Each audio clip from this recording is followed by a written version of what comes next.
Let's talk about net neutrality for a minute, because this is one of those issues that really demonstrates how easily the masses can be whipped up into a frenzy over a non-issue.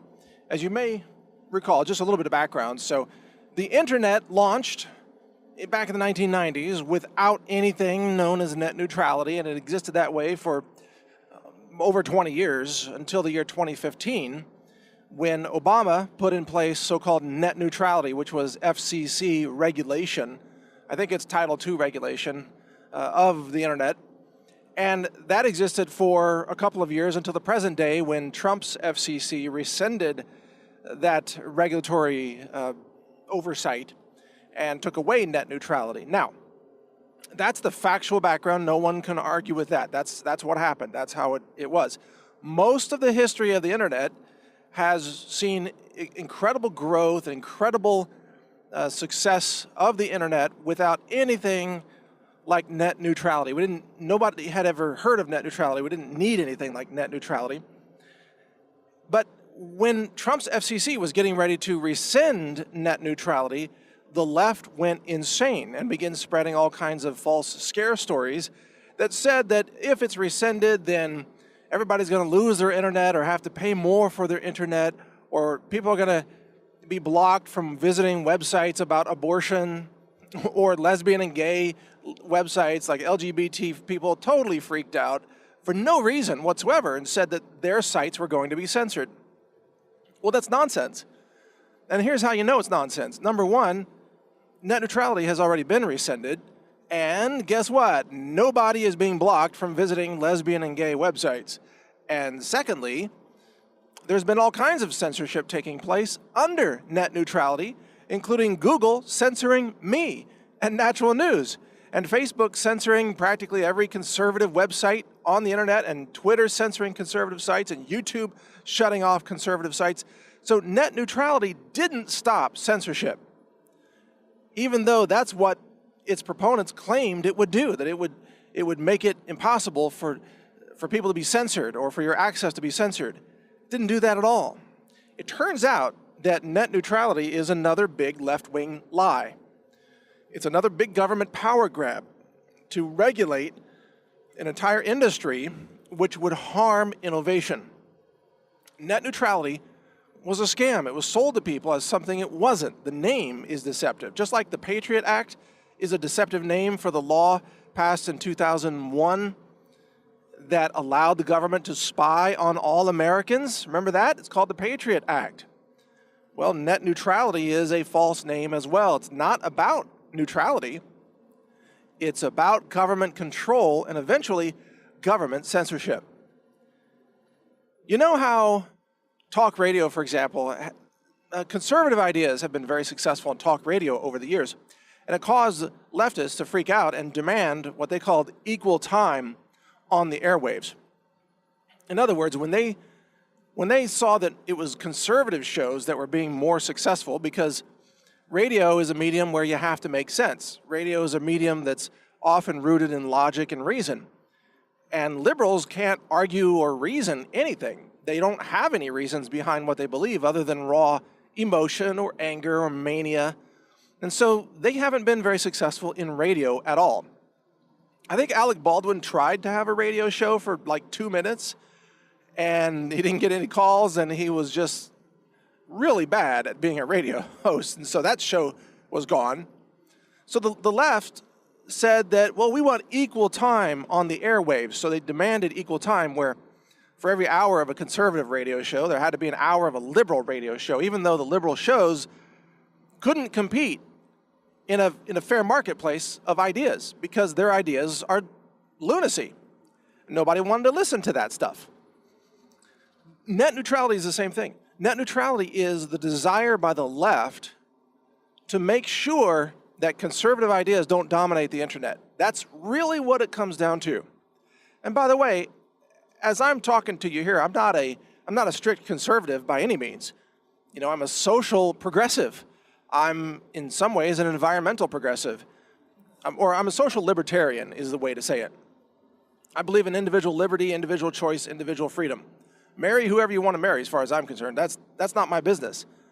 But when it comes to fiscal issues, I'm definitely a conservative on those issues and on individual liberties and protecting the Constitution and so on.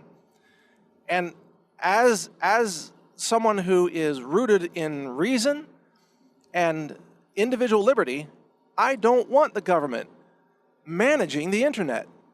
We didn't need the government managing the internet for the internet to become the platform for the largest industries in the world, did we? No, the internet was just fine all by itself, unregulated. Nobody's getting censored from gay websites. Nobody's being charged outrageous fees. In fact, access fees to the internet have been going down year after year after year. There's no need for net neutrality. It's just the government trying to assert itself into a position of power over something that they want to control. And by they, I mean the left. You see, the left believes in big government. They believe that government should be in control of everything. Most of them are kind of closet communists. They think that centrally planned economies are the only thing that works. And in order to do that, they have to have control over every sector of society: education, science, medicine, politics, media, and of course the internet, and other areas, even history. They have to teach a false history in order to indoctrinate people into things that aren't true. And they have to teach false science to convince people that climate change is real when it's actually a scientific hoax. The list goes on and on. They have to control and dominate all these institutions because they cannot compete in the free market of ideas. And that is why it is a very positive thing that the Trump administration rescinded so-called net neutrality and took the FCC out of the picture and just let the free market continue to allow the internet to grow freely, which is what we need. See, I support freedom for the internet, which means no net neutrality. And if you support freedom of information, you should be against net neutrality too, because that was government control over, eventually, internet speech.